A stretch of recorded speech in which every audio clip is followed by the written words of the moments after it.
RCF.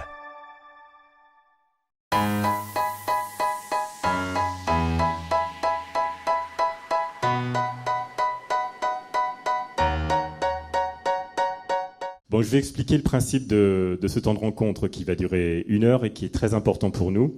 C'est une étape en fait, une étape essentielle. Depuis jeudi, il y a eu beaucoup de rencontres ici à Épinal. Ces rencontres, elles constituent vraiment l'ADN de l'association qui porte là-haut sur la colline. Et ce matin, donc, sous la présidence du député Dominique Potier, on se retrouve pour construire la suite. Donc merci, monsieur le député, d'avoir accepté de suivre nos travaux. Nous sommes une association culturelle d'éducation populaire. Nos valeurs, le respect de la dignité humaine, la liberté, la démocratie, l'égalité, l'état de droit, le respect des droits de l'homme, les valeurs humanistes et européennes. Et notre mode de fonctionnement, c'est de cheminer ensemble au fil des éditions du festival. Donc c'est à l'issue de la précédente édition que le thème de cette année a vu le jour. Nous avons choisi de mettre la priorité sur les apprentissages essentiels et communs à tous pour mieux se comprendre soi-même et les autres, rendre intelligibles les changements de nos modes de vie, mais aussi redonner confiance et sens à nos vies.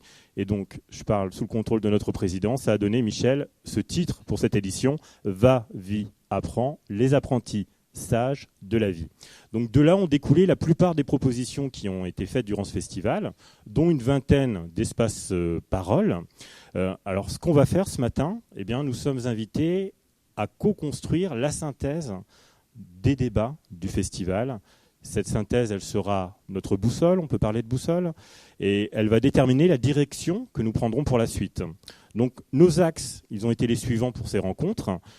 La citoyenneté, apprendre tout au long de sa vie, l'écologie intégrale, vivre avec ses émotions, l'esprit critique et comment réenchanter le monde. On a eu des intervenants variés, on a eu des élus, des universitaires, des acteurs associatifs, des journalistes, des communicants, des responsables de structures d'insertion.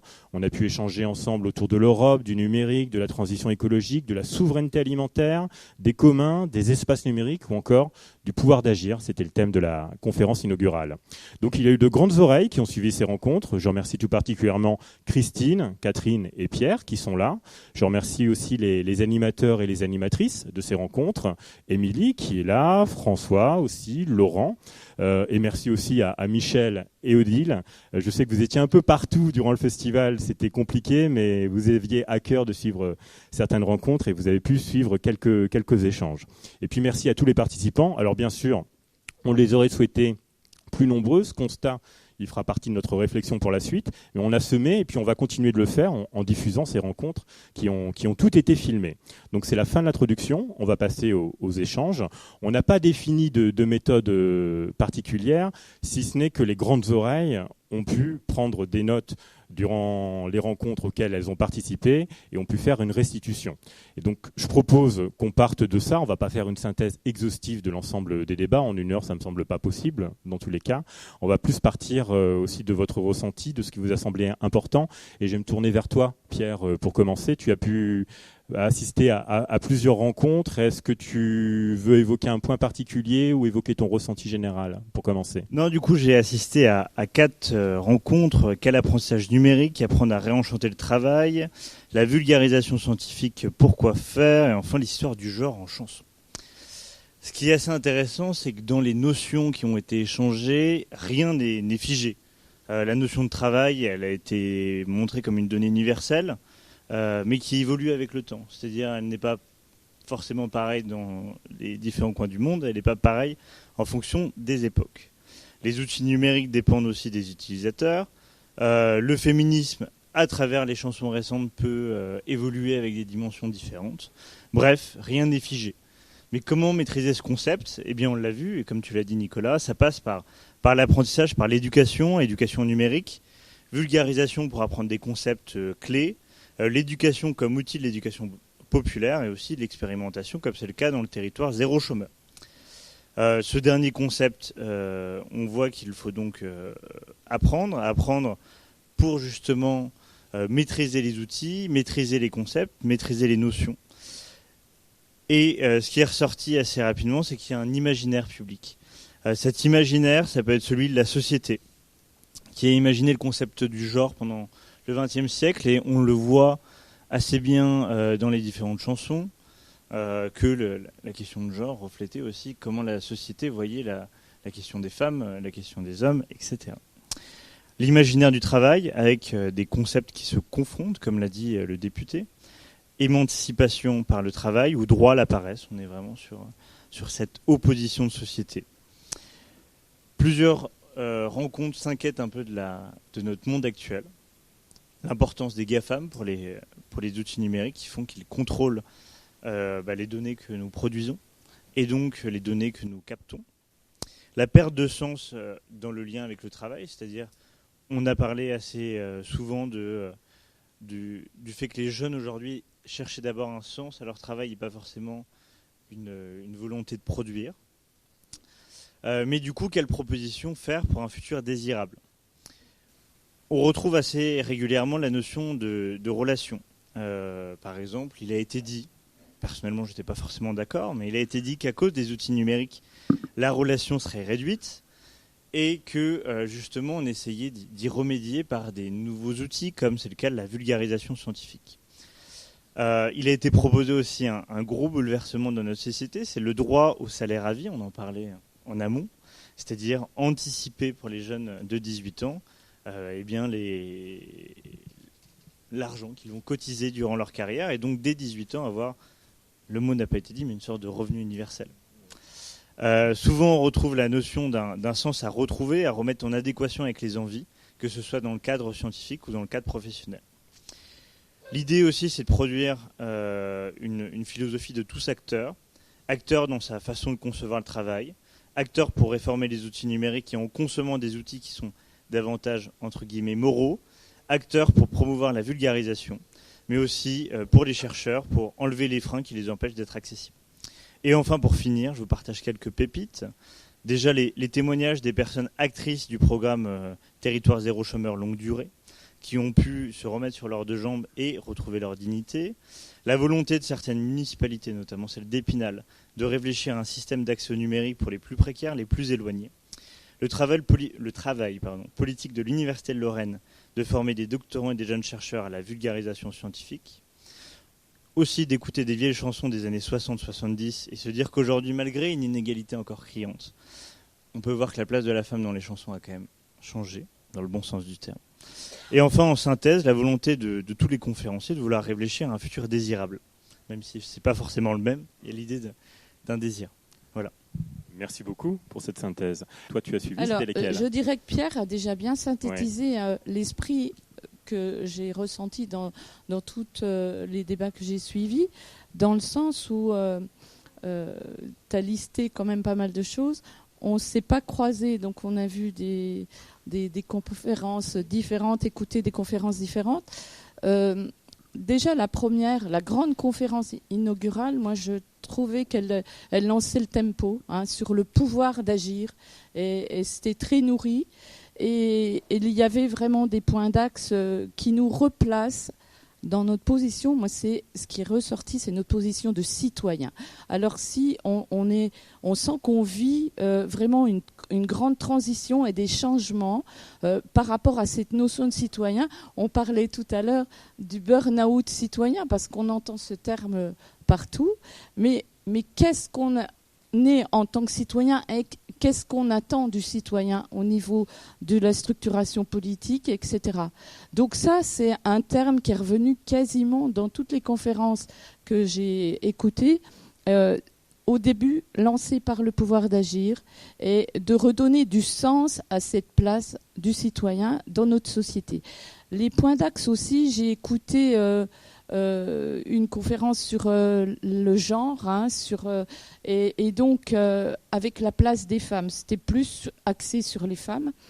Et il est vrai que ce qu'on ressentait, c'est que finalement, dans la société aujourd'hui, on pourrait penser que la place des filles, des femmes, est montée dans la société, et on s'aperçoit qu'il y a encore des grosses problématiques et que par contre on a mis en place des structures, Émilie, assez fortes pour pouvoir poser un cadre autant dans l'entreprise que dans l'éducation, et tout ça, j'ai dit le mot éducation, et on s'aperçoit que partout c'est quand même la base de tout fondement. l'éducation engendre des visions de vie et de sens dans la vie.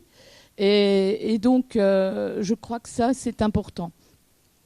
Donc, tous ces travaux, j'ai écouté aussi sur la science, donc l'accès à la science. Alors, on pourrait parler de vulgarisation de science. Ce n'est pas de la vulgarisation de science, c'est l'accès de la recherche à tous et au niveau mondial. Donc, c'est l'ouverture des recherches, des publications qui a été demandée depuis le Covid. Et la science ouverte. La science ouverte. Et le focus, là, c'est d'avoir une science ouverte au niveau mondial avec un partage qui est soutenu par l'UNESCO pour les pays pauvres, pour ne pas créer d'inégalités, et voire pour le public. Donc, quand on parlait de citoyen, là, le citoyen aujourd'hui peut devenir, et c'était mis en exergue dans le pouvoir d'agir, peut devenir en co-construction des experts grâce à cet accès à la science et aux recherches. Voilà, ça c'était très intéressant. Et on n'est pas sur de l'accès de données vulgarisé, mais vraiment sur de la recherche. Qu'est-ce que j'ai écouté aussi sur la formation professionnelle. Donc sur la formation professionnelle, avec la comparaison chez nous et en Allemagne, donc on voit vraiment une différence assez notable sur l'ancrage sur le défi écologique et sur le savoir-faire et sur le savoir-être. On s'aperçoit, on rejoint l'éducation, qu'on se préoccupe plus de l'acquisition de savoir que du savoir-être sur son territoire, sur sa personne, et qu'en Allemagne, on envisage cela dès la petite enfance. Donc ça donne une vision très différente du sens de la vie, du sens du travail, du sens du collectif. On en revient au sens du travail. Oui. Et c'est toi, Christine, qui avait participé à la rencontre Enchanter le travail. Oui, donc en fait, moi, ce que j'ai retenu de ça, c'est que dans les intervenants, ils ont présenté différentes dimensions du travail. Et la première à retenir, c'est que le travail n'est pas à confondre avec l'emploi. Donc on retrouve bien la notion de travail non rémunéré et d'activité humaine. En fait, le travail étant la capacité à agir sur le monde. Et le dire comme ça, c'est essentiel parce que ça prend en compte toutes les activités de la vie. Et du coup, se pose effectivement la question de comment on peut soi-même en tant qu'être humain, se reconnaître comme ayant une place dans le monde et contribuant à agir dans ce monde et à la limite à pouvoir le modifier. Et donc a été aussi montré en expérience des témoignages de personnes qui ont été recrutées dans le cadre de l'expérimentation territoire zéro chômeur de longue durée. Donc on voit bien que se pose la question de la confiance en soi, se sentir persuadé qu'on a des capacités, et donc des compétences, de savoir-être. Et donc en fait l'idée que tout le monde a cette puissance d'agir, donc en fait, quelque part, a certaines capacités. Et donc l'expérimentation territoire zéro chômeur, en ce sens-là, elle permet aux gens de se poser, d'être accompagnés, de retrouver une confiance et de se sentir valorisés puisqu'ils vont construire leur emploi à partir de leurs idées. Alors, des fois, c'est que de l'ordre de l'idée et en croisant en fait les besoins d'un territoire. Donc forcément, même si nous, de l'extérieur, on peut avoir l'impression qu'en fait, ce sont des emplois dévalorisés, donc ils se sentent dévalorisés. Mais non, dans l'enquête, puisque Jennifer était là, l'enquête est faite sur ceux qui viennent d'être recrutés. Mais non, ils se sentent utiles, émancipés, ils retrouvent leur confiance. Donc leur travail a du sens, même si vu de l'extérieur, on pourrait croire que c'est un travail bas de gamme. Et d'autant plus, il y a cette notion, on construit avec d'autres l'emploi. Donc, ça renvoie aussi à la notion sur le pouvoir d'agir, parce que j'ai participé à cette conférence, y compris pour un jeune, l'emploi de demain.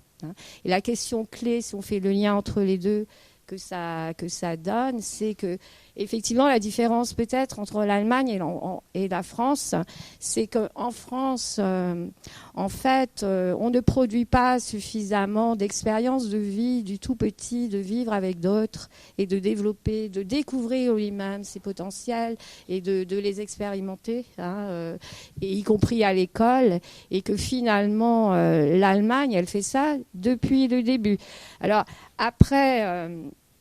tout ça, ça va avec aussi la notion politique du travail, dans quelle société on vit, et ça renvoie aussi à comment nous on est éduqués en France, puisqu'il y a eu un témoignage en fait sur un peu le management problématique. Ça avait déjà été dit un peu dans la première conférence, avec en fait des managements presque toxiques, et en fait se dire aussi qu'en France, même si on est un pays développé européen, on est un des pays d'Europe où il y a le plus de problématiques de troubles psychosociaux, même de mort au travail.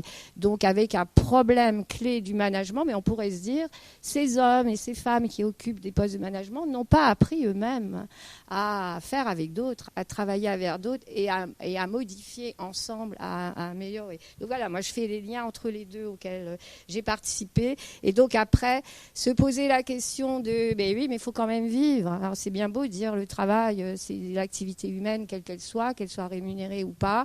Et si on veut pouvoir développer des capacités, il faut accepter aussi d'être en échec-erreur, etc., de rebondir. Et ben donc ça repose ce que disait Catherine, ce qui a été dit dans cette conférence sur apprendre à réenchanter le travail, qu'il fallait sans doute inventer ensemble d'autres modèles de garantie, de sécurisation du travail. Et je redis bien travail comme une notion clé, n'étant pas reliée à la rémunération, mais en se disant qu'il faut qu'on ait une rémunération pour vivre. Donc ça repose cette question-là. Et dans quel modèle on veut vivre, et un peu un accord sur dire l'épanouissement, peut-être que ça passe pas forcément par l'emploi qu'on occupe, mais il faut le rechercher quand même dans des modèles où on travaille avec son employeur, les dirigeants, pour améliorer, c'est-à-dire avoir des espaces, les développer, des espaces d'écoute, surtout par rapport aux nouveaux métiers, si on se relie sur cette terre avec les problèmes climatiques, etc., on a des choses à inventer, on a des nouveaux métiers, donc c'est ensemble qu'on peut trouver, première chose. Et deuxième chose, l'histoire que l'épanouissement, il passe peut-être par ce qu'on fait en dehors de l'emploi. Encore faut-il qu'on en ait un, encore faut-il qu'on ait un revenu. Donc du coup, voilà, question de départ.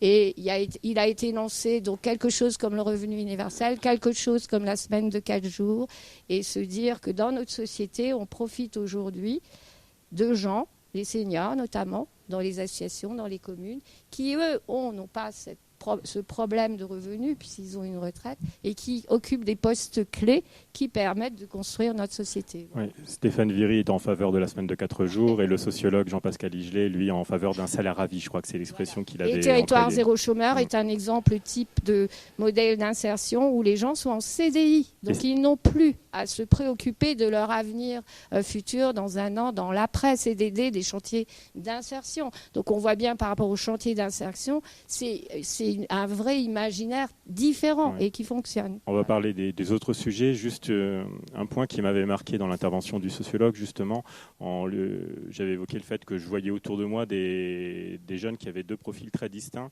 Certains qui voulaient absolument du sens dans leur travail rémunéré, et d'autres qui disaient c'est alimentaire, moi le job c'est 7 heures par jour et puis je trouverai mon bonheur ailleurs, le sens de ma vie ailleurs, la vie de famille avant tout. Et il nous a remarqué que c'était de rechercher la même chose en fait, et la question du sens, la question du sens du travail rémunéré ou non. On va peut-être revenir sur la question des stéréotypes de genre, Émilie, qui nuisent aux apprentissages.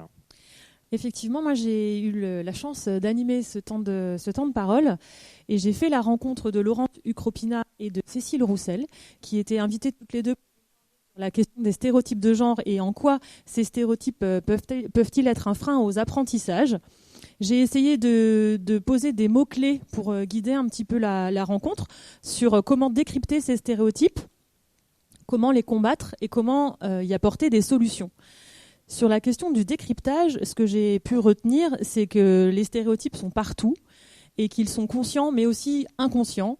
Et que la définition que Laurence a apportée des stéréotypes que j'ai retenus, c'est que le stéréotype peut être qualifié comme en fait un raccourci de la réflexion.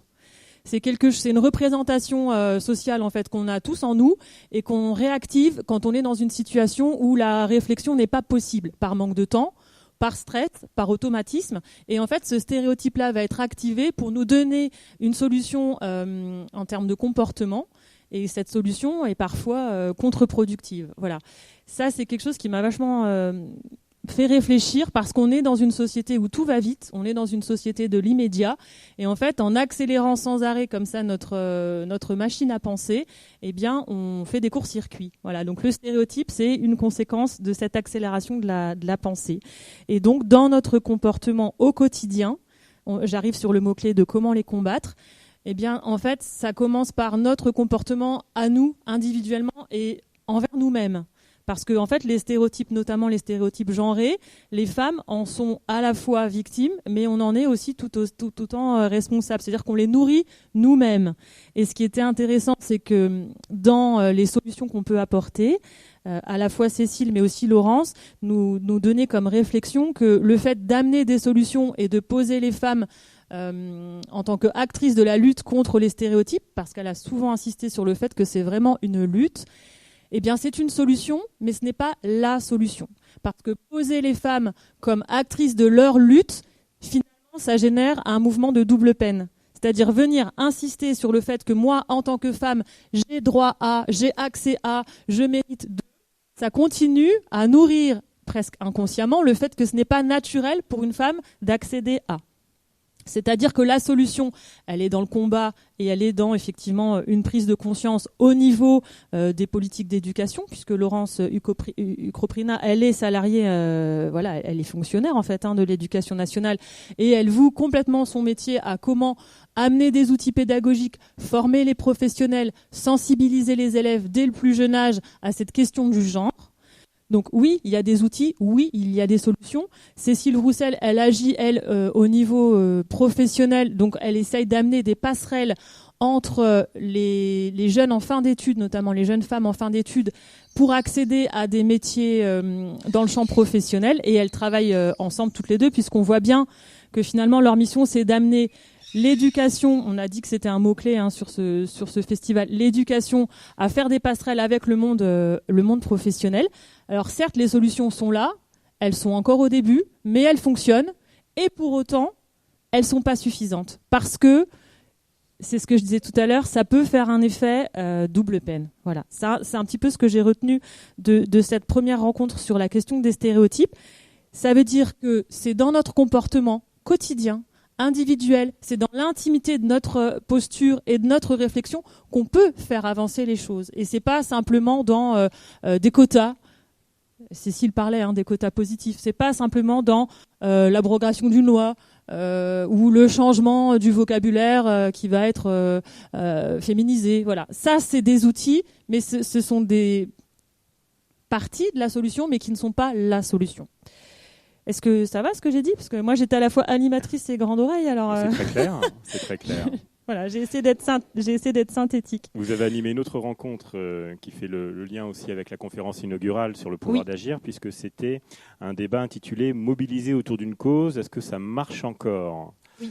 Donc il est question de développer aussi notre capacité à agir. Est-ce que là des pistes concrètes aussi ont été abordées pour développer notre capacité à agir ? Oui, autour de ce temps de parole, j'ai eu la chance d'échanger plusieurs intervenants. Jacques Tourieux d'Amnesty International, Vincent Martin de CCFD Terre Solidaire et Faiza Garti de l'AFPS. Alors ce qui a pu ressortir de manière encore une fois synthétique, j'essaye d'aller à l'essentiel, les mots-clés que moi j'ai pu poser sur ce temps de rencontre, parce que les intervenants, bien qu'étant dans des champs des champs militants différents, avaient quand même des postures et des mots-clés qui venaient se croiser, notamment sur connaître sa cause. Comment moi, dans ma vie personnelle, quelque chose s'est passé, a agi en moi et qui m'a été un déclic, une prise de conscience qui m'a amené à rentrer dans le militantisme. Donc souvent, c'est des histoires individuelles et personnelles qui amènent en fait à aller vers d'autres personnes avec lesquelles ça fait écho. Ça, c'est un premier point qu'on a posé. Connaître les mots, savoir de quoi on parle, utiliser les bons termes. Ça, c'est quelque chose aussi, et je fais le lien avec les stéréotypes, c'est raccourci de la réflexion. On croit parler de la même chose, on ne parle pas de la même chose. On croit utiliser à bon terme un mot, on l'utilise mal. Eh bien, sur cette réflexion autour de se mobiliser autour d'une cause, l'utilisation de la bonne terminologie, c'est quelque chose qui a été à un moment donné partagé par tous les intervenants. Savoir de quoi on parle et en parler correctement. C'est déjà une réponse sur comment se mobiliser. Vous avez un exemple ? Non, parce que je ne l'ai pas noté et que je ne vais pas vous dire de bêtises. Mais l'apartheid, qu'est-ce qui a été dit comme autre mot transition dans d'autres rencontres, les villes en transition. Oui. On va y revenir juste après. Ouais. Qu'est-ce que signifie transition? Ouais. Amnistier. Si, évidemment, le point de départ de l'intervenant qui parlait d'Amnesty International, il expliquait que le mot amnestier en français, déjà en soi, peu de gens en comprennent la définition. Donc revenir au sens du mot et utiliser le mot avec la vraie définition qu'il recoupe. Et puis le troisième fil rouge, c'est connaître l'histoire. Pour pouvoir militer, pour pouvoir se projeter, pour pouvoir avoir une posture, il faut aussi connaître l'histoire et le contexte politique, économique, qui fait qu'une grande cause peut être défendue. Ça, je dirais que c'est quelque chose qui a été un fil rouge. Et puis, en guise de conclusion sur ce temps de rencontre, il y a eu la question de la jeunesse. Parce que tous les intervenants ont été d'accord pour dire, voilà, nous, on arrive à un moment de notre vie où on est âgé, où on est entouré de gens qui sont plutôt à la retraite. Or, on a besoin des jeunes, on a besoin de croiser les générations, on a besoin de transmettre. Et donc, ce qui est ressorti, alors j'avais quand même Feza, qui était toute jeune, qui était là et qui a amené quand même un petit peu cette réflexion sur comment mobiliser la jeunesse autour d'une cause. La proposition qu'elle a donnée, elle, c'est qu'aujourd'hui, on n'est plus dans un militantisme idéologique, on est dans un militantisme de l'action concrète. Et donc, pour amener les jeunes à se mobiliser autour d'une cause, il faut leur proposer un projet défini dans l'espace, défini dans le temps, avec un objectif clair. Et donc, ça venait en fait en contrepoint avec ce que je viens de dire juste avant sur maîtriser les concepts, utiliser la bonne terminologie et connaître l'histoire. Ça, finalement, ce sont des prérequis, mais que les jeunes n'ont pas, pour qui ce ne sera pas ça qui fera qu'ils vont rentrer dans la mobilisation d'une cause. Ce qui va les amener à rentrer dans la mobilisation d'une cause, c'est du concret. C'est moi, je veux aider. Comment je me rends utile? Où? Qui? Quand? Et finalement, cette porte d'entrée du concret va ensuite amener une réflexion plus profonde. Voilà. Donc ça, c'était un petit peu ce qui est ressorti de la table ronde. Et les intervenants m'ont dit, nous, on aurait aimé rencontrer des jeunes, par exemple d'Extinction Rébellion. On aurait aimé rencontrer des jeunes qui, eux, se mobilisent peut-être dans un parti politique ou dans une association et en fait croiser nos regards. Parce que là, ils se sont sentis un petit peu entre seniors. Et donc, je l'amène en termes de propositions pour nous dans le choix de nos intervenants. Oui, c'est tout à fait juste. On a remarqué que sur certaines rencontres, on avait réussi à avoir une belle diversité. Sur d'autres, les profils étaient un peu similaires et donc les échanges deviennent un peu limités. La partie historique, je pense. Je voulais juste rebondir, parce que sur l'histoire du genre, justement, il a été montré que sur un mouvement assez important, quand même, le mouvement MLF, elles avaient assumé, ces femmes-là, de ne pas savoir forcément l'histoire des femmes. Même dans la chanson, l'hymne du MLF, elle commence en disant que les femmes n'ont pas d'histoire, alors même que l'intervenant avait rappelé Olympe de Gouges, les suffragettes, etc. Donc je pense que c'est intéressant de distinguer peut-être deux façons de se mobiliser. Peut-être une mobilisation assez pragmatique et une mobilisation qui va être un peu plus radicale. Et la seconde, qui va être un peu plus dans l'action et dans l'opération coup de poing, a peut-être moins besoin de ce concept d'idéologie parce qu'elle va être dans l'action, ce que tu dis sur la fin. Alors que la première, de ce que je comprends et ce qui a été dit hier sur l'histoire du genre, la première, avec le CCFD, avec Secours catholique, avec des structures comme ça, va être beaucoup plus sur l'idéologie et sur un concept à développer plutôt que sur quelque chose qui est coup de poing et qui ne nécessite pas forcément une notion précise. L'idée, c'est que les deux se donnent la main. Mais moi, je fais le lien entre les débats auxquels j'ai assisté par rapport à ce que tu dis, où quelque chose de l'ordre de l'expertise vient par rapport à ce qu'on vit. Mais à un moment donné, effectivement, il faut pouvoir le conceptualiser pour pouvoir se dire « ça y est, j'ai acquis ». Mais ça renvoie à tout le monde, c'est quelque chose, et que le travail, justement, à la dimension anthropologique, le travail, c'est agir. Donc toute activité concrète est un travail. Et tout travail peut générer un sentiment d'utilité. Mais à un moment donné, le sentiment, pour qu'il ne soit pas que sentiment, il faut que ça puisse être renvoyé par quelqu'un qui dise c'est chouette ce que tu as fait. Donc on voit bien que c'est toute cette expérience de vécu, et donc oui, effectivement, les jeunes, moi je peux comprendre qu'ils aient envie de commencer par je fais telle chose, à la limite je contribue à être bénévole à ce festival, et en retour j'ai des gens qui sont contents, qui viennent me dire c'est chouette, et je vais acquérir petit à petit cette expérience. Et c'est pour ça qu'après s'entrechoque avec qu'est-ce qui se passe dans les entreprises. Et c'est là où je reviens aux autres débats. Parce que quand quelqu'un a développé sa capacité à agir comme ça sur le monde, à même le transformer, à vivre des retours, c'est chouette l'expérience que j'ai vécue, etc. Et en Épinal en transition, on a vécu des choses comme ça. Donc après, ces gens-là, ils vont essaimer, faire des choses. Et dans l'entreprise, s'entrechoquent sur... peut-être que c'est pas si facile que ça de faire bouger les choses, et que alors il y a le problème de la compétence technique concrète de l'activité, mais il y a aussi le vivre ensemble dans l'entreprise, et là on a encore des choses à inventer, et y compris les femmes. Même moi qui suis une femme retraitée, je pourrais vous en raconter pendant des heures sur la place des femmes même dans notre société au niveau du bénévolat, comment elles sont renvoyées à leur dimension, faire à manger, servir à boire, etc. dans les associations. Ou dans, on se retrouve à certaines tâches particulières. Et comment il faut se battre soi tout le temps. Je voudrais juste, par rapport, un petit peu apporter un bémol par rapport à ce que tu dis. Le monde de l'entreprise, c'est pas le vilain canard, etc. Je pense qu'il faut quand même qu'il y a des espaces de débat, il y a des espaces de confrontation, il y a des syndicats, il y a des espaces de prise de parole collective. Il faut pas le nier, parce qu'autrement, on est dans un monde schizophrénique complètement, et ça va pas du tout. Et ce monde-là existe. Alors, c'est cette société intermédiaire, et il faut que ça plus valorisé, plus entendu, que ce soit moins descendant. On est bien d'accord, mais on peut pas dire que le monde de l'entreprise, on ne peut pas l'opposer à le monde militantisme. Il y a des militants dans l'entreprise. Oui, le citoyen lambda qui est confronté à son quotidien, les enfants, le travail, vraiment le quotidien basique, et qui n'a pas l'ouverture sur, je dirais, toutes les organisations participatives ou sociales.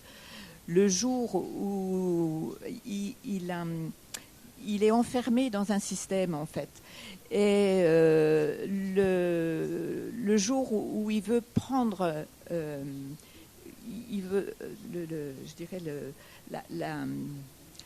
un engagement par rapport à une idée, parce que tout à l'heure vous parliez l'idéal, en fait, un idéal de vie.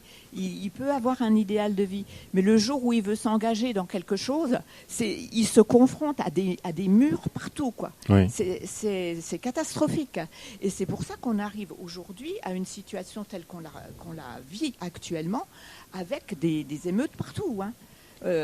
C'est presque automatique, c'est systémique. C'est systémique. On reviendra peut-être sur ce débat. Je vous propose simplement, la parole circulera, mais comme disait Michel, il faut qu'on aborde les différents sujets. Donc on y reviendra peut-être après, mais j'aimerais vraiment qu'on parle quand même de la souveraineté alimentaire. Laurent Muraté, tu as pu animer 2 rencontres, une sur la souveraineté alimentaire. On avait Patrick Nardin, le maire d'Épinal, et une autre sur ville en transition, ville et village en transition. Alors sans faire une synthèse exhaustive, peut-être quelques points d'attention de ce que tu as retenu des échanges. Et si Franck, à côté, tu veux réagir aussi, n'hésite pas. Ouais, alors j'avais pas prévu de faire grandes oreilles, donc je vais faire ça un peu de mémoire. Sur ville en transition, moi ce que j'ai retenu, c'est qu'il y avait cette importance déjà de définir c'est quoi la transition.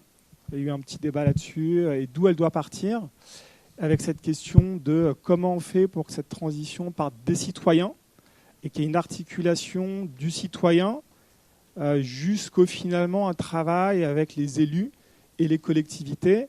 Et en toute transparence, moi j'ai ressenti un peu une frustration à un moment de ce qui était fait sur le terrain, avec les monnaies locales, les potagers, le Reaper Café, et pas mal de choses. Et de dire voilà comment on passe de ces petites actions un peu, alors pas à petits pas, c'est déjà des choses très concrètes, à quelque chose d'un peu plus massif qui embarque tous les citoyens, et comment on passe de cet échelon à un échelon un peu plus politique, et comment on construit ça ensemble. Et il y a eu quand même, donc il y avait des gens aussi élus politiques, et j'ai senti un petit peu une petite friction entre voilà, nous on fait ça, vous faites ça, comment on bosse ensemble, quels moyens on a. Alors que finalement, et ça c'est plutôt mon sentiment, j'ai l'impression qu'on a une époque où tout le monde veut changer. C'est plus comme il y a 10 ans, où moi je me rappelle de discussions sur des thèmes qui me sont plus connus, mais bio, pas bio, quelle agriculture. Aujourd'hui, on est tous conscients qu'il faut changer. Mais la question de vers où on va, quel récit on raconte, sur quelle même idéologie ou philosophie on se base, parce qu'on parlait beaucoup de Rob Hopkins, avec ce sentiment de dire ça a percé un peu dans la société, mais il y a quand même un déficit, et là je reviens à ce qui a été dit avant, un déficit d'action collective. Et je crois que ça a été dit à un moment, comment on passe des idées, dans un pays aussi, en France, où on discute beaucoup, à l'action collective. Et moi je retiens ce qui a été dit notamment sur Extinction Rebellion, ou des sujets qui me parlent particulièrement, c'est qu'on a besoin aujourd'hui d'actions massives, rapides, qui nécessitent un peu d'idéologie, de réflexion, voire de philosophes. Mais si on veut changer rapidement face aux enjeux climatiques, il faut quand même grandement accélérer. Et donc je retiens quand même cette question de quand on dit comment je passe du citoyen à une action plus groupée, moi je retiens aussi les mouvements Extinction Rebellion et d'autres que je connais, où il faut agir rapidement. Et après, je trouve quand même qu'il y a un clivage dans la société et qu'on a ressenti un peu hier entre qu'est-ce qu'il faut faire. Et je me faisais la réflexion qu'on entend depuis un certain temps que demain il sera trop tard. Et je pense que les jeunes, eux, l'entendent depuis leur naissance. Donc ça doit effectivement les mettre dans une situation d'inconfort intellectuel très fort. Complètement. Et bon, je ne vais pas lancer un débat sur le rapport au vivant, etc. Mais on voit bien qu'il y a une jeunesse pour laquelle le rapport au vivant est un vrai sujet. Peut-être qu'on a un déficit de philosophes, en tout cas en France, sur cette question-là. Mais on a besoin d'actions concrètes rapides parce que c'est là que ça va jouer dans le rapport qu'on entretient en vivant. Donc il y avait ça. Et après, sur le débat sur la souveraineté alimentaire, c'était intéressant de voir qu'il y a comment on produit au niveau local une alimentation saine et à quel prix, ce qui n'est pas du tout simple dans un contexte inflationniste qu'on connaît. C'est aussi ce qui est en train de se passer sur le bio. Donc il y avait cette idée-là. Et comment aussi dans des filières un peu sud-nord, on aide des populations des pays du Sud à avoir une culture vivrière, d'abord pour elles, et qui est complémentaire finalement à des cultures d'export internationales, mais qui ne doivent pas être au détriment de ces populations. Enfin, moi, je l'ai vu dans des voyages dans des pays du Sud. C'est très important d'avoir une agriculture vivrière qui permette aux gens de vivre dignement et après d'avoir des cultures d'export. Et pas certains types d'agriculture des pays du Sud avec des cultures d'export rentables pour des grandes multinationales et des petits producteurs payés moins qu'au lance-pierre dans des conditions de vie misérables. Et moi, j'ai bien aimé cette idée de dire attention, produisons local et comment on le fait sur nos territoires, mais n'oublions pas qu'on vit dans un monde mondialisé, qu'il y a des gens à l'autre bout de la planète qui ont besoin en tout cas aussi de vivre de leurs agricultures et puis aussi de remettre évidemment, et c'est la question avec ça, de la biodiversité dans nos assiettes. Arrêtons de manger 2-3 céréales, 2-3 produits, et donc ça veut dire cultiver de manière diversifiée sur les territoires. Et au niveau international, faisons des filières qui amènent plus de biodiversité. Voilà. Merci beaucoup. Anne-Valérie. Moi, j'étais petites oreilles, mais j'ai suivi quels apprentissages pour la transition écologique, et c'est pour faire écho à ce que tu viens de dire. Il me semble que pendant cette discussion, on avait 6 intervenantes de différents secteurs, et le mot urgence n'a pas été prononcé une seule fois. Il y avait 6 axes différents, 6 axes qui nous expliquaient tout un tas de choses très positives qui étaient faites au niveau de l'université, au niveau en Allemagne, etc. Mais le mot urgence, cette idée que chaque année compte, chaque action compte, on l'a pas évoqué. Alors le mot n'a pas été prononcé, mais l'idée était présente, je pense. François pourra peut-être le confirmer, on va voir. Ouais, mais je trouve que c'est pas en tout cas ce qui ressortait, et qu'en soi c'est un signe en fait aussi. On parle beaucoup du comment, mais on parle pas du manque de temps qu'on a et du fait qu'il faut agir maintenant. Ok, merci beaucoup. Je vais te passer le micro, François, parce que tu as animé beaucoup de rencontres, notamment celle sur la transition écologique. Quels apprentissages pour la transition écologique ? Oui, je vais être spectral, aller assez vite. À vrai dire, la première, l'inaugurale, développons le pouvoir d'agir, C'était une déclaration d'intention, c'est-à-dire il faut développer le pouvoir d'agir, mais au fond le message sous-jacent, c'était nous pouvons changer le monde. Et toute la démonstration de toutes ces rencontres courait autour de ça, sinon ça n'a aucun sens de discuter. C'est-à-dire il faut postuler au départ, il faut développer nos moyens d'action, mais les moyens, nous en disposons à la fois politiquement et puis dans nos engagements individuels. Donc je ne vais pas résumer. Je n'ai pas forcément très bien compris la critique sur le débat sur l'environnement, mais comme le temps est compté, je vais dire une chose. Je suis peut-être un peu agacé maintenant par tout ce discours sur la nécessité, les jeunes veulent agir. Mais méthodologiquement, c'est absurde de dire ça. Je vais prendre un autre exemple. Quand les banlieues flambent, c'est de l'action, on est bien d'accord, c'est la révolte par rapport à une situation. Mais la caractéristique de cette action, c'est qu'elle n'est pas pensée. C'est dans le désordre complet et ça s'arrête non pas sous le coup de la répression, mais parce que les dealers qui contrôlent les banlieues disent aux émeutiers « arrêtez de déconner, ça casse le trafic ». Donc la vérité, il faut regarder le terrain tel qu'il est. Et pour revenir aux fondamentaux un peu théoriques, je dirais la chose suivante. Effectivement, il faut penser le monde, mais il faut aussi le transformer. Mais pour le transformer, il faut le penser. Donc arrêtons de cette bêtise dialectique qui consiste à opposer chez les jeunes ou chez les plus grands la pensée et l'action. La pensée guide l'action et c'est comme ça que les choses marchent. Et ce spontanéisme, je le trouve déplorable sur tous les sujets. Je reviens à la question écologique. Effectivement, il faut se bouger le cul. Mais il faut quand même penser l'état du monde aujourd'hui. Et je prendrai d'autres sujets, les questions d'immigration. Quand on regarde les discours dominants sur l'immigration, il faut peut-être se poser des questions sur penser le phénomène d'immigration aujourd'hui. Je vais prendre un seul chiffre pour clore le débat et je vais arrêter mon intervention à ce stade-là. Il y a 506 millions d'habitants en Europe. Les gens en situation irrégulière en Europe sont 5 millions, c'est-à-dire 1%. Est-ce que c'est un problème de cette ampleur qui justifie les discours qu'on tient aujourd'hui sur l'immigration ? Absolument pas, c'est proprement débile. Voilà à quoi sert la pensée, à analyser ce qui se passe, et après on passe à l'action. Merci François. Pardon ? On n'a pas parlé d'esprit critique, effectivement. Tu veux faire une dernière intervention sur ce point ?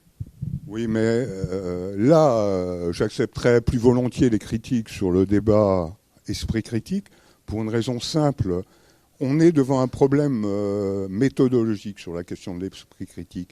Qu'est-ce qui, aujourd'hui, en France, soutient le débat politique, le débat démocratique ? C'est grandement les médias. Et il y a des dysfonctionnements tels dans les médias qu'on finit par focaliser la question de la formation à l'esprit critique au travail des médias, au discours des médias. Or, ça a été dit, et là, des gens qui sont présents ici ce soir l'ont dit, qui étaient présents hier soir et qui sont là aujourd'hui, l'ont dit, la question de la formation à l'esprit critique, c'est encore une fois une affaire de pensée, de théorie, donc et de philosophie. Je pense que c'est pas simplement au rôle des médias de former l'esprit critique des citoyens, les mettre en garde contre l'extension des fake news, etc. Ça, c'est un aspect important. Mais je pense que dans l'éducation, les parcours éducatifs, introduire de la philosophie plus tôt, c'est-à-dire apprendre aux gens à questionner le monde, est assez indispensable. Et c'est jamais fait. Ça fait des années qu'on parle de mettre de la philo à partir de la seconde. On l'a supprimé dans certaines filières après la remettre, ce qui était proprement débile. Donc là, je suis un peu chaud, mais c'est pour dire que si des rencontres comme celle-là ont un sens, c'est effectivement pour déboucher sur l'action. Mais elles servent aussi à préparer l'action, à la penser. Sur quel terreau on réfléchit, quelles sont les données objectives. Et sur l'esprit critique, la remarque la plus pertinente a été, avant de réagir sous le coup de l'émotion, il faut examiner les données du problème qu'on regarde. Et c'est à partir de l'examen de ces données qu'on peut bâtir une conception raisonnable de la question et entrer en action. Je voulais intervenir. Il marchait, ouais. Parce que par rapport aux émotions, alors je m'excuse, je suis un peu interrompue, mais les révoltes, etc. Enfin, si on reprend ce qui se passe dans certains quartiers, c'est l'émotion qui fait, enfin, c'est l'injustice, c'est l'émotion qui va faire mettre en action. Et ensuite, effectivement, c'est comment on transforme, on fait monter ça au cerveau et qu'on va penser après le reste. Et c'est cette connexion-là qui souvent manque et qui fait qu'il soit, enfin, ce qu'on appelle construire aussi la pensée pour pouvoir après construire l'action, voir dans la durée. Et il y a très souvent un besoin d'agir immédiat parce que ça répond à une émotion, mais qui va rester faire plof parce qu'il n'y a pas, on n'arrive pas à faire monter, sur la pensée et à travailler et confronter aussi. La pensée, c'est pas non plus seul, mais c'est aussi confronté à d'autres. Et c'est pas dans un réseau social qu'on va pouvoir construire ça parce qu'il faut pouvoir se confronter. Non, là je suis pas d'accord avec toi, il manque ça, mon expérience me dit que, etc. Et ensuite on peut avancer ensemble. Non, mais on peut postuler assez clairement que l'émotion n'est pas un guide efficace pour l'action, à elle toute seule.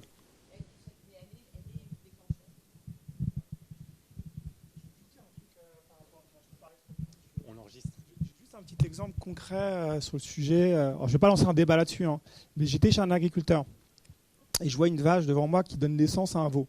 Donc c'est super, enfin c'est touchant quelque part. Donc je la vois donner naissance, elle mange le placenta, etc. Et puis d'un coup, évidemment, on comprend que le veau il va être arraché tout de suite, que la vache elle va repartir pour donner du lait, qu'elle n'a ni le droit à la sexualité ni à la maternité parce qu'elles sont inséminées artificiellement. Et pourquoi je donne cet exemple-là, c'est que moi, ça c'est vraiment une émotion du cœur qui m'a amené, et je n'ai pas la réponse, à une réflexion profonde sur qu'est-ce que c'est que cette société où l'animal n'a ni le droit à la sexualité, à la maternité, et ça ne pose pas question. Et c'est peu réfléchi. Donc je donne juste cet exemple, parce qu'en fait c'est un peu les deux, c'est l'émotion, qui est une belle émotion à la base qui met en route, qui vient nourrir après la pensée, et j'ai toujours pas la réponse à cette question-là, si ce n'est que je trouve qu'il faut absolument changer ce système. Donc voilà, je ne cherche pas le milieu des deux, mais je veux dire, il y a un moment, c'est quand même l'expérience profonde à un moment qui met en route. Et après, on va aller chercher des penseurs. Et là, on est en déficit de penseurs en France sur la question. Et je ne les trouve pas beaucoup. Et il faut des mouvements comme Extinction Rebellion qui viennent aussi massivement changer ce rapport-là. Enfin voilà, bref, c'est un petit apport.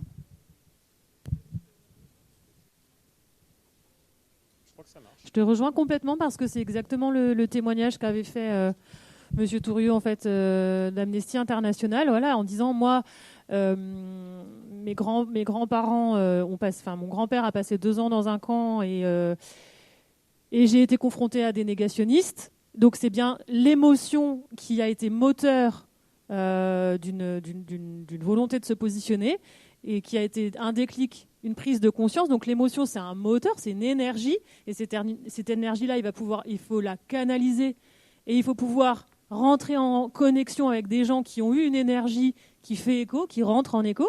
Et ensuite, il faut pouvoir s'adresser à des personnes qui vont nous amener en fait, à réfléchir. Mais pour moi, l'émotion, c'est un déclic, c'est un moteur, c'est un déclencheur, c'est un départ. Et ce départ-là, il faut qu'on puisse ensuite arriver quelque part. Et effectivement, peu importe où, et souvent il n'y a pas de point de chute, c'est un parcours. Mais ce parcours-là, il faut qu'on le trace ensemble. Et c'est bien l'objet de ce qu'on vit aussi ce matin, en fait, de se rencontrer et de réfléchir collectivement. Voilà. C'était juste pour dire que moi, j'ai rencontré des intervenants qui ont eu le même déclic que toi. C'est que l'émotion a été un point de départ pour amener la réflexion.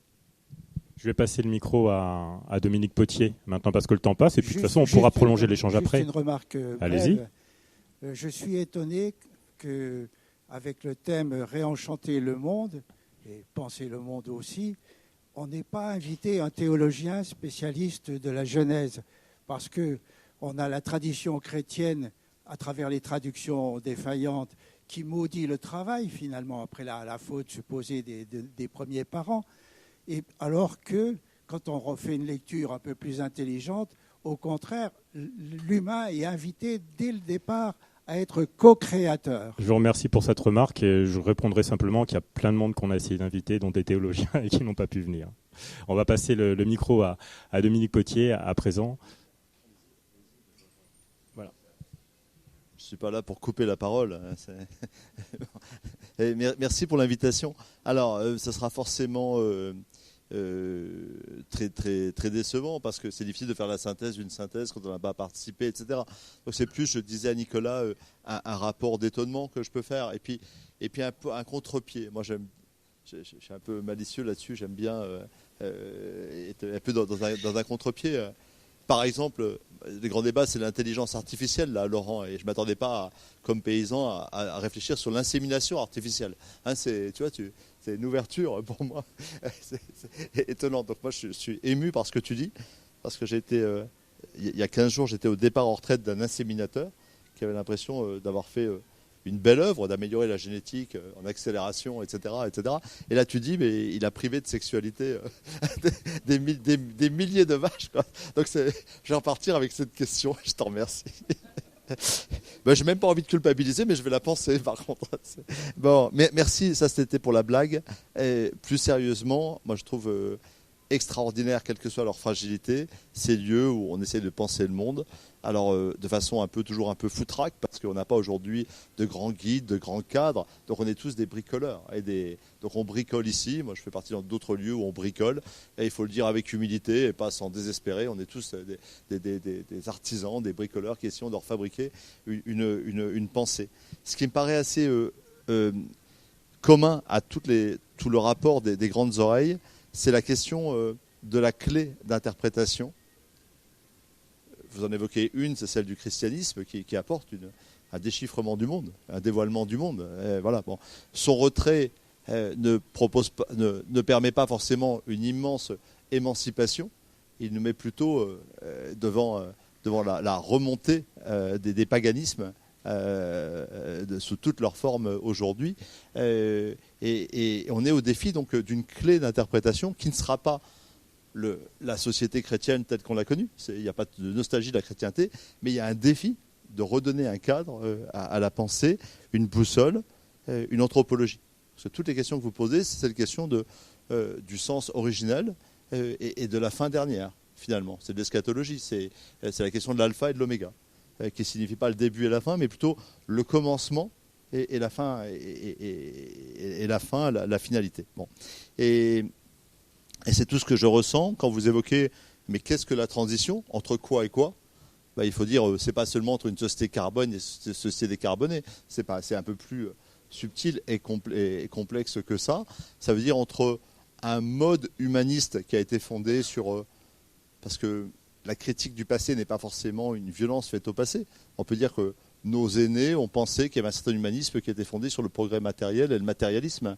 Et l'épuisement à la fois spirituel que ça propose, que ça suggère, et celui des ressources planétaires finies, nous invite à penser un modèle moins matérialiste.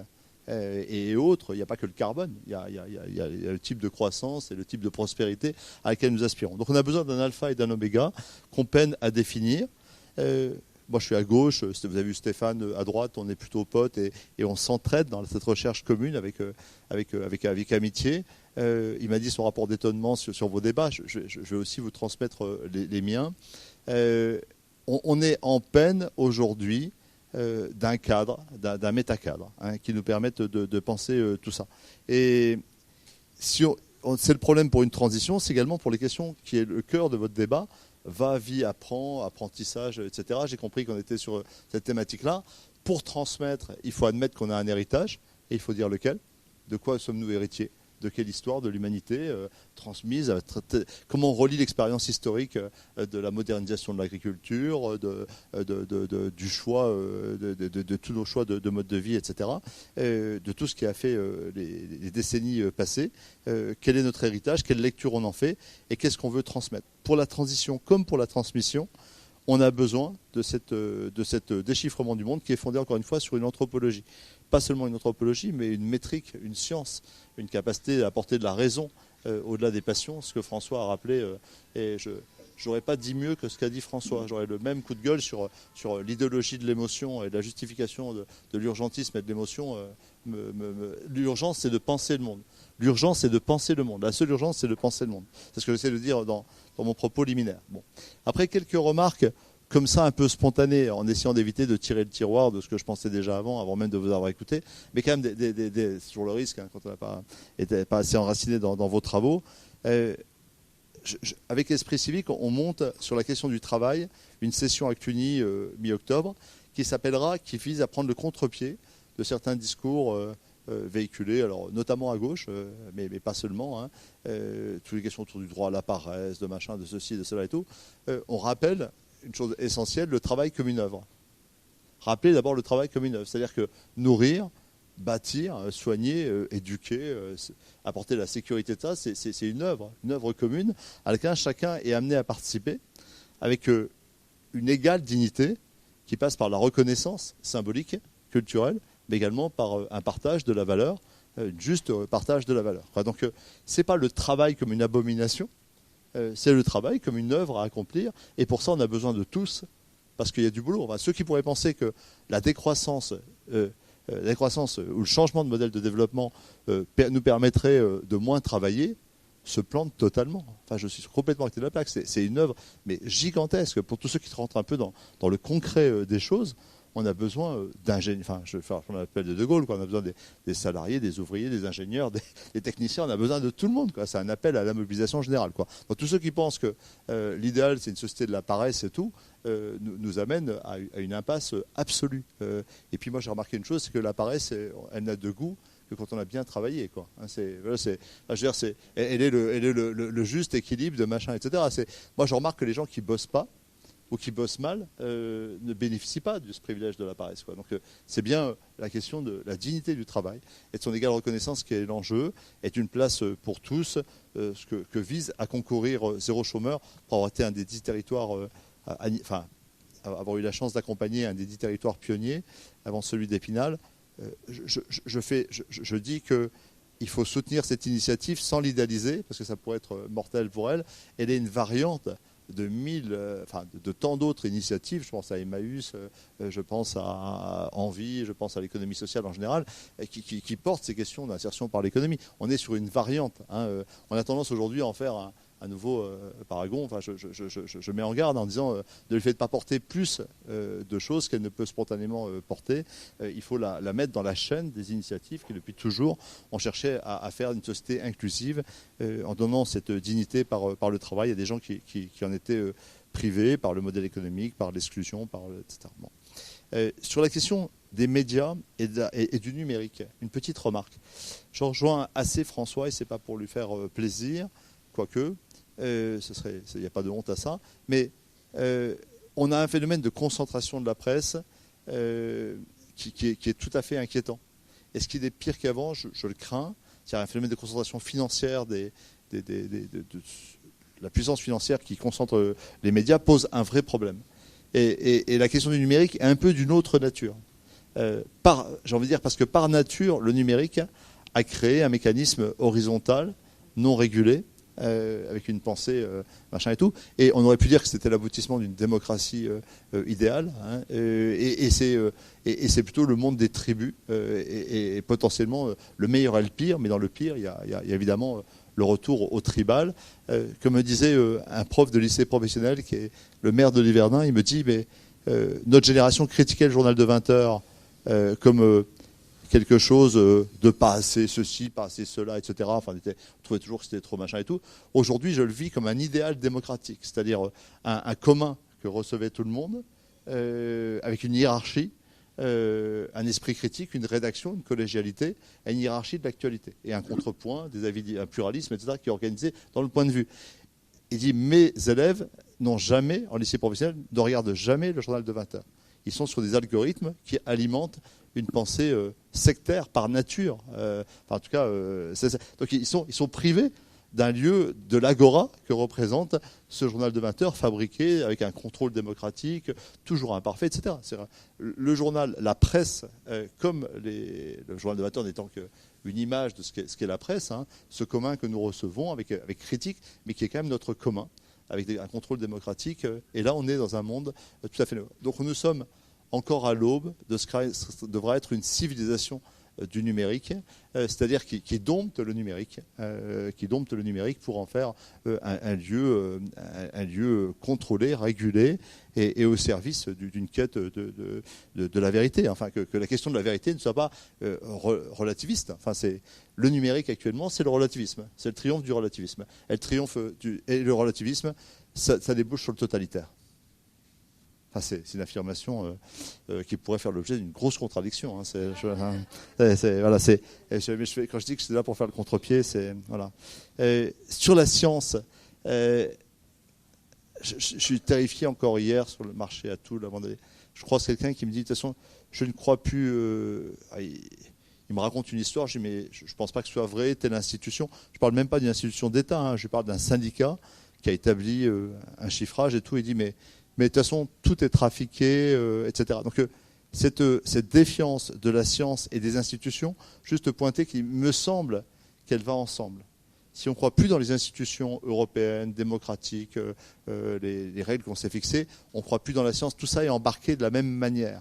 C'est le même grand débarquement. Hein, il est terrifiant. Je trouve qu'on ne restaurera pas la démocratie sans restaurer la science dans son autorité. Il y a une double autorité de la science et de la démocratie qu'il nous faut défendre ensemble. Actuellement, moi je me bats d'être rapporteur je demandais à être rapporteur, j'ai réussi à être rapporteur d'une commission d'enquête qui démarre ses travaux cette semaine là, sur la question sur les pesticides, mais sous un angle précis qui est celui non seulement de la santé environnementale, mais de l'autorité scientifique dont s'est dotée la France, qui est remise en cause aujourd'hui par des courants illibéraux. Ils remettent de la même manière les règlements européens en cause, qui remettent la capacité qu'on avait donnée il y a maintenant 10 ans à l'autorité sanitaire de dire que quand un pesticide est mauvais, on le retire. Ils disent ça se débat politiquement.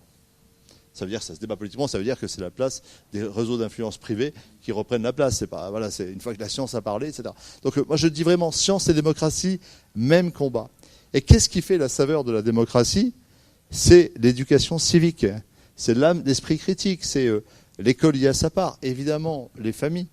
Mais l'école fait ce qu'elle peut, je crois profondément.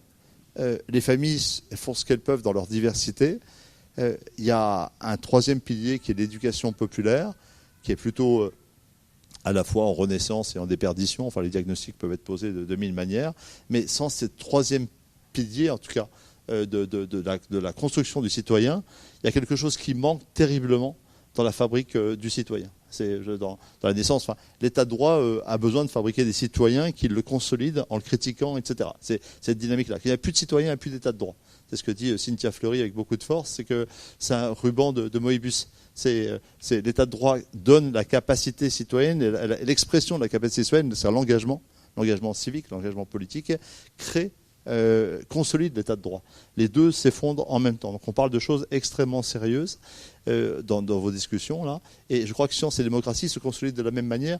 Et il y a juste une petite pépite parce que parfois on distingue des petites choses. Moi je suis très sensible à tous chercheurs. C'est un mouvement qui est né au muséum d'histoire naturelle à Paris, qui s'est épanoui à Marseille, dont on a une trace tout près d'ici à Champenoux, c'est l'INRAE.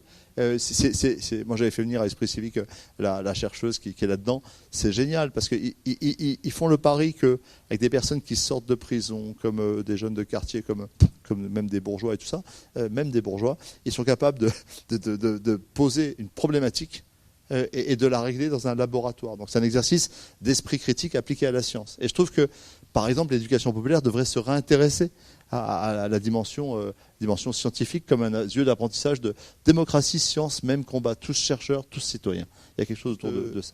Essayer de conclure en disant que ce que vous faites ici, dont j'ai fait quelques commentaires sur quelques points qui ont été évoqués ici, en rappelant la question d'un besoin de déchiffrement qui passe par un alpha ou l'oméga, une démarche anthropologique. À quoi ça nous amène? C'est que votre festival, notre festival, d'autres lieux concourent à essayer de trouver une sorte de réconciliation entre ce que nous faisons sur nos territoires, comme citoyens, comme élus, comme entrepreneurs. Oui, parce qu'entrepreneur, c'est un beau mot, enfin, je veux dire, par rapport au travail. Le thème de Cluny, c'est travail, entreprise, démocratie. C'est pas une histoire de capitalisme, c'est d'abord une histoire de société qui tient debout, quoi. Bon, voilà, il faut. on est en quête de réconciliation entre une vision universelle qui ne peut pas être éthérée et des territoires qui ne peuvent pas être rétrécis. Donc le Sud Lorrain, à travers vous, ici, ailleurs, à l'école de Nancy, dans plein de lieux, l'école de Nancy au sens fin 19e, début 20e, etc. Tout ça, c'est un mouvement et un continuum de lieux, d'endroits, de personnes qui cherchent à dire comment ce qu'on fait ici. Moi, j'aime beaucoup la figure de Parisot, par exemple, qui crée les offices d'hygiène sociale, qui révolutionne la santé environnementale et préventive. Il organise des institutions à Nancy, qui existent toujours, qui révolutionnent la santé, et en même temps, il crée l'OMS. Aussi, moi, j'aime bien les gens qui, aujourd'hui, sont dans leur territoire, expérimentent de nouveaux rapports au vivant, à la culture, à la démocratie, et en même temps s'inscrivent dans un dessin universel. One Health, par exemple, participe de ce mouvement où on voit dans le multilatéralisme coopérer la FAO, donc l'alimentation et agriculture, les services vétérinaires à l'échelle mondiale et les services de l'OMS pour la prévention des pandémies. Ça, c'est une nouvelle culture, c'est une nouvelle science. Donc penser local et penser global, c'est ce même mouvement. On est en quête de cette réconciliation. On est évidemment en quête d'une réconciliation entre nos vies et la société. Comment ma vie, qui est surdimensionné en le développement personnel. Moi, j'en peux plus du nombrilisme, du développement personnel, de tous ces gens qui passent le temps à étudier leurs intestins et tout ça. Ça devient saturation totale, quoi. Je veux dire, de ce nombrilisme permanent et tout. Il y a une sorte de développement personnel en train de tuer la notion même d'engagement et d'interdépendance et de société. Il faut absolument retrouver des espaces de réconciliation entre ce qui est un acquis quand même des Lumières, c'est qu'on est aujourd'hui dans une quête du sujet émancipé, heureux, etc. Et tout. Mais enfin, imaginez ça comme isolé d'une société, c'est fabriquer les désordres qu'on est en train de constater aujourd'hui. Et puis bien sûr, mais c'est une porte ouverte, mais à quel point la question sociale et écologique sont intriquées, il n'y aura pas de transition possible sans un nouveau partage de la valeur. Je redis ce chiffre d'un des combats que je porte en permanence au Parlement.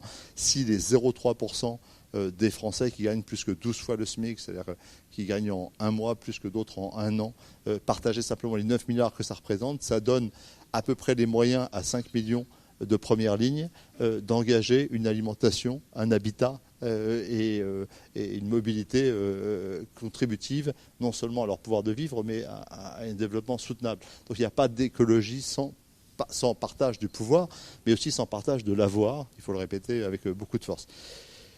L'enjeu démocratique que vous décrivez, il est en tension avec une montée.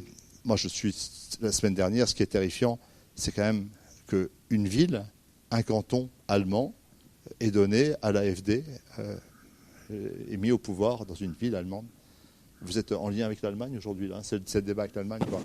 En Allemagne même, dont l'exemplarité de la réconciliation franco-allemande, du travail de mémoire, il n'y a pas. Enfin, l'histoire de l'Allemagne est une histoire prodigieuse en termes de résilience, de vérité sur son passé et tout. Eh bien, même l'Allemagne, même nos frères allemands, génèrent aujourd'hui sur les questions-là. Bon, vous voyez, c'est les Pays-Bas, ça vient de tomber sur la question de l'immigration. On a aujourd'hui un mouvement profond, avec la terreur qu'en France, nous terminions dans l'accident industriel de 2027. Mais ce débat de la démocratie, tous les radicaux de la démocratie, je leur dis, nous sommes d'abord des démocrates. Et nous sommes capables, moi je ne suis pas toujours d'accord, je ne vote pas comme Stéphane Viry, mais je considère qu'à un moment donné, avec Stéphane Viry, j'ai un commun démocratique qui doit faire front. Il y a une question d'échelle et de recomposition qui doit tenir compte de ça. Et puis enfin, par rapport à tous les micro-initiatives et tout, je termine là-dessus. Moi j'avais un combat, alors, il ne faut jamais mal le prendre, mais l'idéologie du colibri a fait du bien, elle a fait aussi du mal. Elle ne doit pas nous distraire de la question politique. Aucune initiative, de micro-initiative de relocalisation de l'alimentation, de cela, doit nous distraire de l'analyse du plan stratégique national et des jeux des forces européennes qui ont ruiné le volet français de la politique agricole commune. Rien ne doit nous distraire des accords du Mercosur et la question des réglementations nationales et internationales d'accaparement des terres qui sont déterminantes. Sinon, nous serions les idiots utiles du libéralisme et quelque part le colibrisme pourrait être une continuité de la fiction libérale. Donc il faut retrouver le sens des institutions, de la critique historique, de la raison, et les réarticuler. Elle ne s'oppose pas à la conversion des personnes, qui elle-même suppose une dimension spirituelle, sinon l'effort est insupportable. Donc c'est ça qu'il faut tenir ensemble, c'est le politique et le spirituel ensemble, la conversion des personnes, les laboratoires d'initiative que nous constituons ici et là, à Nancy, à Épinal, etc. Et d'autre part, une dimension politique qui est celle de la réforme des institutions. En fait, on atterrit toujours, et je termine là-dessus, sur ce que Ricoeur nous propose comme cheminement personnel et politique. Qu'est-ce qu'une vie bonne ? C'est l'estime de soi, c'est-à-dire la paix intérieure. Mais on ne s'arrête pas là. C'est avec et pour les autres, dans des institutions justes. Qu'est-ce qu'une institution juste ? C'est celle qui permet à chacun d'accéder à l'estime de soi. Voilà. Merci. Merci. Alors, d'abord, un grand remerciement à l'équipe qui, avec Nicolas, François, ont permis de structurer ces débats, cette réflexion et ces 4 jours. Ça a représenté quand même quelques mois de préparation. Merci à eux. Merci à tous les contributeurs, évidemment, dont certains d'entre vous font bien sûr partie. Et donc, grand merci. C'est cela qui alimente aussi la réflexion multilatérale. Merci aussi à l'enregistrement, parce qu'on va soumettre ça à ChatGPT et on va peut-être sortir. Non, plaisanterie mise à part. On va relire cela et on voit bien qu'on a beau faire la synthèse de la synthèse, il reste encore une synthèse à faire de la synthèse. Alors, il nous reste encore, si tu veux bien, Nicolas, ce petit travail avec ton équipe, si on peut encore prendre quelques temps pour le faire. Et donc, aussi, merci aussi à Dominique, qui, au pied levé, sans filet, sans rien, a accepté le défi de faire à la fois son article 2 fois, mais aussi a quand même aussi entendu et répondu à ce qu'on attendait. Moi, personnellement, je regrette aussi peut-être qu'un certain nombre d'aspects n'ont pas été évoqués. Le symbolique et le spirituel, tu as terminé pratiquement là-dessus, Dominique, et je crois que c'est peut-être une faille dans ce qu'on a abordé, mais voilà, on ne peut pas tout faire, mais je crois que dans la hiérarchie de l'importance, pour moi, c'était peut-être essentiel de le faire. Bon, elle l'a été marginalement. Voilà, donc encore du travail. Merci encore. Et puis, alors, le rendez-vous, je ne sais pas lequel, d'une manière ou d'une autre. On essayera, ce qu'on n'a pas fait sur les derniers festivals, on n'a pas fait un petit rapport de synthèse. Je crois qu'il faut écrire. Je crois qu'il faut écrire quelque chose parce que la pensée, c'est bien beau, les mots échangés, c'est bien, mais les relire, les mûrir, et je crois que je retiendrai du festival, pour ma part, c'est quand même été, c'est intervenu dans plusieurs espaces paroles et conférences, c'est la question du temps, et qu'il faut du temps. Et en même temps, il y a l'urgence. Alors je crois qu'il y a là quelque chose à creuser qui touche à la transcendance. Je ne sais pas comment on va résoudre cette question qui certainement taraude l'humanité depuis ses origines. Elle n'arrêtera certainement pas avec nous. Mais je crois quand même qu'autour de ces questions du temps et de l'urgence, il y a quelque chose à creuser. C'est ma conviction. Alors il faut que ça soit du pratico-pratique, parce que moi, je peux me targuer d'avoir été quand même très engagé dans le monde de l'entreprise. C'était une partie de ma carrière professionnelle et je peux en parler en connaissance de cause. Et c'est clair que l'entreprise le faut, l'esprit d'action, il le faut. Mais bien entendu, je crois que pensée et action, il ne faut pas les opposer. C'est comme temporel et spirituel. Je me bats dans mon milieu personnel dans cette dichotomie entre le temporel et le spirituel qui est vraiment, alors là, vraiment destructeur, plus que disruptif. C'est vraiment quelque chose qu'on veut séparer, alors que notre humanité est un tout, une globalité, corps, âme et esprit. C'est peut-être cet objectif de retrouver cette cohérence globale, qui est certainement, alors il faut trouver les moyens par rapport à tous les défis que vous avez soulevés. On ne les résoudra pas par, bien sûr, une seule phrase, mais il faut aller taper là où c'est essentiel. Et je crois, pour ma part, je l'ai dit dans l'introduction, pour ma part, il faudrait voir comment aujourd'hui le populisme ce cancer est en train de gagner notre société. Et c'est peut-être là qu'il faudrait regarder comment on peut essayer d'être thérapeute par rapport à ce cancer qui, moi, personnellement, me touche. Mais comme j'ai eu le mot d'introduction, j'ai eu le mot de conclusion et je suis revenu sur cette question du populisme. Mais ce n'est pas rien pour moi. Merci beaucoup. Merci à tous. Michel.